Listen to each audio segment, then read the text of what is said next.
Chapter 6. Except for the effects of pregnancy, Agnes was petite, and Maria Elena Gonzalez was even smaller.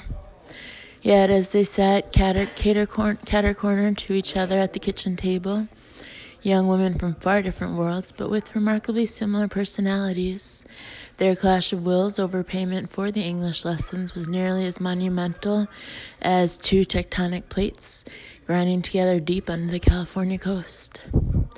Maria was determined to pay with cash or services. Agnes insisted that the lessons were an act of friendship with no compensation required. "I won't steal the adjustments of a friend," Maria proclaimed. "You're not taking advantage of me, dear. I'm getting so much pleasure from teaching you, seeing you improve, that I ought to be paying you." Maria closed her large ebony eyes and drew a deep breath, moving her lips without making a sound, reviewing something important that she wanted to say correctly. She opened her eyes. "I am thanking the Virgin and Jesus every night that you have been within my life." "That's so sweet, Maria. But I am buying the English," she said firmly, sliding 3 $1 bills across the table. $3 was 6 dozen eggs or 12 loaves of bread, and Agnes was never going to take food out of the mouth of a poor woman and her children. She pushed the currency across the table to Maria. Jaws clenched, lips pressed tightly together, eyes narrowed. Maria shoved the money toward Agnes. Ignoring the offered payment, Agnes opened a lesson book. Maria swiveled sideways in her chair, turning away from the $3 and the book. Glaring at the back of her friend's head, Agnes said, "You're impossible." "Wrong. Maria Elena Gonzalez is real." "That's not what I meant, and you know it." "Don't know nothing. I be stupid Mexican woman." "Stupid is the last thing you are." "Always to be stupid now, always with my evil English." "Bad English. Your English isn't evil, it's just bad." "Then you teach." "Not for money. Not for free." For a few minutes they sat unmoving, Maria with her back to the table, Agnes staring in frustration at the nape of Maria's neck and trying to will her to come face to face again, to be reasonable. At last, Agnes got to her feet. A mild contraction tightened a cincture of pain around her back and belly, and she leaned against the table until the misery passed. Without a word, she poured a cup of coffee and set it before Maria. She put a homemade raisin scone on a plate and placed it beside the coffee. Maria sipped the coffee while sitting sideways in her chair, still turned away from the 3 worn dollar bills. Agnes left the kitchen by way of the hall, through the swinging door rather than through the dining room, and when she passed the living room archway, Joey exploded out of his armchair, dropping the book he had been reading. "It's not time," she said, proceeding to the stairs. "What if you're wrong?" "Trust me, Joey, I'll be the first to know." As Agnes ascended, Joey hurried into the foyer behind her and said, "Where are you going?" "Upstairs, silly." "What are you going to do?" "Destroy some clothes." "Oh." She fetched a pair of cuticle scissors from the master bathroom, plucked a red blouse from her closet, and sat on the edge of the bed.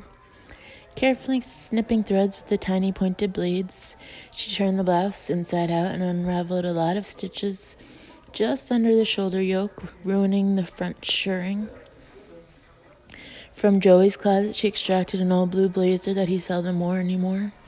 The lining was sagging, worn, and half rotten. She tore it. With the small scissors, she opened the shoulder seam from the inside. To the growing pile of ruin, she added one of Joey's cardigan sweaters, after popping loose one bone button and almost completely detaching a sewn-on patch pocket. A pair of knockabout khaki pants. Quickly clip open the seat seam, cut the corner of the wallet pocket, then rip it with both hands. Snip loose some stitching and half detach the cuff on the left leg. She damaged more of Joey's things than her own, solely because he was such a big deer giant, which made it easier to believe that he was constantly bursting out of his clothes. Downstairs again, as Agnes reached the foot of the stairs, she began to worry that she had done too thorough a job on the khakis, and that the extent of the damage would raise suspicion. Seeing her, Joey leaned up from his armchair again. He managed to hold on to his book this time, but he stumbled into the footstool and nearly lost his balance. "When did you have that run-in with the dog?" she asked. Bewildered, he said, "What dog? Was it yesterday or the day before?" "Dog? There was no dog." Shaking the ravaged khakis at him, she said, "Then what made such a mess of these?" He stared glumly at the khakis. Although they were old pants, they were a favorite pair when he was putting around the house on weekends. "Oh," he said, "that dog. It's a miracle you weren't bitten." "Thank God," he said, "I had a shovel." "You didn't hit the poor dog with a shovel?" she asked with mock dismay. "Well, wasn't it attacking me?" "But it was only a miniature collie."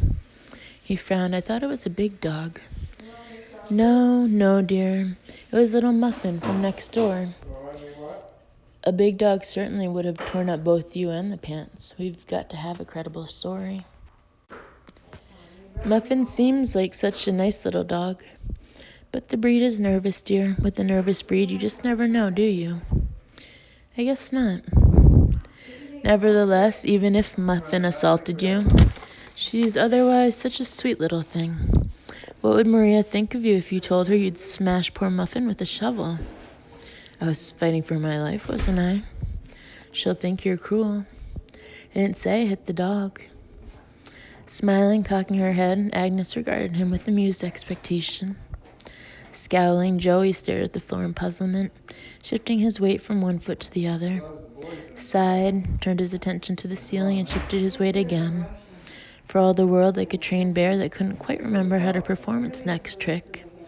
Finally, he said, "What I did was grab the shovel, dig a hole really fast, and bury Muffin in it up to her neck, just until she calmed down." "That's your story, huh?" "And I'm sticking to it." "Well, then you're lucky that Maria's English is so evil." He said, "Couldn't you just take her money?" "Sure, or why don't I pull a Rumpelstiltskin and demand one of her children for payment?" "I like those pants." As she turned away from him and continued along the hall toward the kitchen, Agnes said, "They'll be as good as new when she's mended them." Behind her, he said, "And is that my gray cardigan? What did you do to my cardigan?" "If you don't hush, I'll set it on fire." In the kitchen, Maria was nibbling at the raisin scone. Agnes dropped the damaged apparel on one of the breakfast table chairs. After carefully wiping her fingers on a paper napkin, Maria examined the garments with interest. She earned her living as the seamstress at Bright Beach Dry Cleaners. At the sight of each rent, pop button, and split seam, she clucked her tongue. Agnes said, "Joey is so hard on his clothes." "Men," Maria commiserated. Rico, her own husband, a drunkard and a gambler, had run off with another woman, abandoning Maria and their 2 small daughters. No doubt he had departed in a spotlessly clean, sharply pressed, perfectly mended ensemble. The seamstress held up the khakis and raised her eyebrows. Settling into a chair at the table, Agnes said, "He was attacked by a dog." Maria's eyes widened. "Pitbull? German sheep? Miniature collie? What is like such a dog?" "Muffin, next door." "Little Muffin do this?" "It's a nervous breed." "Qu'est?" Muffin was in a mood. "Qu'est?" Agnes winced. Already another contraction. Mild, but so soon after the last. She clasped her hands around her immense belly and took slow, deep breaths until the pain passed. "Well, anyway," she said, as though Muffin's uncharacteristic viciousness had been adequately explained, "this mending ought to cover 10 more lessons." Maria's face gathered into a frown like a piece of brown cloth, cinched by a series of whip stitches. 6 lessons. 10. 6. 9. 7. 9. 8. "Done," Agnes said. "Now put away the $3 and let's have our lesson before my water breaks." "Water can break?" Maria asked, looking toward the faucet at the kitchen sink. She sighed. "I have so much to be learned."